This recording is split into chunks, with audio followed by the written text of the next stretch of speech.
नमस्कार। आज हम बात करने वाले हैं एक ऐसे घोटाले की जिसने हजारों युवाओं के भविष्य पर और साथ ही पूरे सरकारी भर्ती सिस्टम पर एक बहुत बड़ा सवाल खड़ा कर दिया है।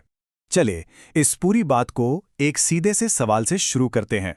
क्या यह मुमकिन है कि किसी को एग्जाम में माइनस में नंबर मिले और फिर भी उसे सरकारी नौकरी मिल जाए? सुनने में तो यह बिल्कुल नामुमकिन सा लगता है ना?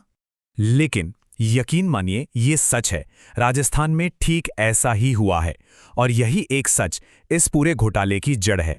तो सवाल ये उठता है कि आखिर ये हुआ कैसे? इसे समझने के लिए हमें कुछ साल पीछे जाना होगा और इस पूरे मामले की टाइमलाइन को ध्यान से देखना होगा। चलिए इसमें थोड़ा और गहरा उतरते हैं। तो देखिए, कहानी शुरू होती है साल 2018 से।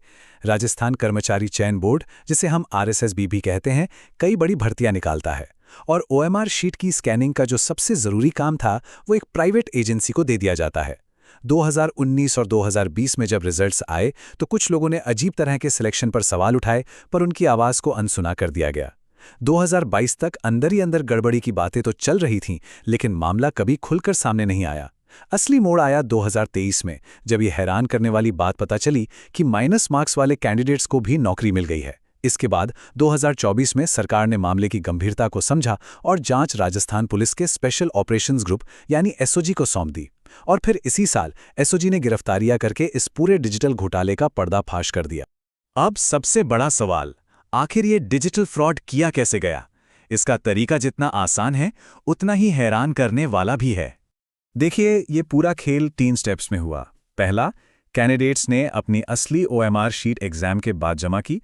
दूसरा, स्कैनिंग के बाद इन लोगों ने सॉफ्टवेयर की मदद से उन OMR शीट्स की डिजिटल फाइलों में बदलाव कर दिए। और तीसरा, डेटाबेस में मार्क्स को बढ़ा दिया गया, जबकि जो असली कागज वाली OMR शीट थी वो वैसी की वैसी ही रही। मतलब डिजिटल रिकॉर्ड और फिजिकल सबूत में जमीन आसमान का फर्क था। और आप इस धोखाधड़ी का स्केल देखिए। हेर-फेर से पहले कैंडिडेट्स के असली स्कोर 30 से 60 के बीच थे, कुछ के तो -6 तक थे। लेकिन इस घोटाले के बाद उन्हीं नंबर्स को सीधे 180 से भी ऊपर कर दिया गया, ताकि वो मेरिट लिस्ट में सबसे ऊपर आ जाएं। इससे पता चलता है कि ये कितना बड़ा और प्लान किया हुआ खेल था। तो इस पूरे प्लान किए हुए ऑपरेशन के पीछे आखिर कौन लोग थे? जांच में जो सामने आया है वो ये कि ये एक मिला-जुला नेटवर्क था। इसमें भर्ती बोर्ड यानी RSSB के अंदर के लोग, जैसे एक सीनियर टेक्निकल ऑफिसर और एक प्रोग्रामर, और बाहर की एजेंसी यानी दिल्ली की आउटसोर्सिंग कंपनी के कर्मचारी भी शामिल थे। और क्योंकि जांच अभी भी चल रही है, हो सकता है इस लिस्ट में और भी नाम जुड़े। अब आते हैं उस सवाल पे जो शायद सबके मन में है। उन कैंडिडेट्स का क्या होगा जो इस पूरे प्रोसेस का हिस्सा थे, चाहे वो धोखेबाज हो या फिर ईमानदार? सबसे पहले बात करते हैं उन लोगों की जिनके बारे में यह साबित हो चुका है कि उन्हें OMR में हेरफेर करके फायदा पहुंचाया गया। देखिए, उनके लिए अंजाम बहुत गंभीर होने वाला है। उनकी अपॉइंटमेंट तुरंत कैंसिल कर दी जाएगी। हो सकता है कि उन्हें दी गई सैलरी भी वापस ली जाए। और सबसे बड़ी बात, उन पर धोखाधड़ी और डेटा के साथ छेड़छाड़ करने के लिए क्रिमिनल केस चलेगा। मतलब जेल जाना और नौकरी से हमेशा के लिए हाथ धोना पड़ सकता है। अब बात करते हैं उन काबिल कैंडिडेट्स की जिन्हें गलत तरीके से मेरिट लिस्ट से बाहर कर दिया गया था। उनके लिए एक उम्मीद की किरण है।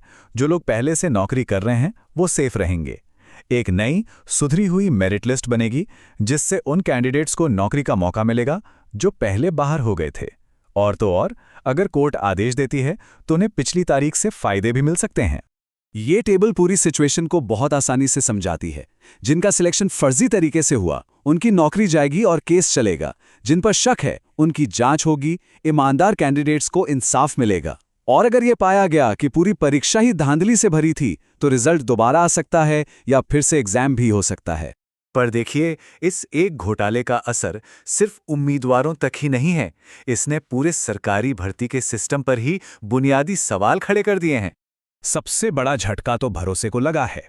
अब सरकार को OMR स्कैनिंग जैसे बहुत ही सेंसिटिव काम को बाहर की कंपनियों को देने के अपने मॉडल पर फिर से सोचना होगा।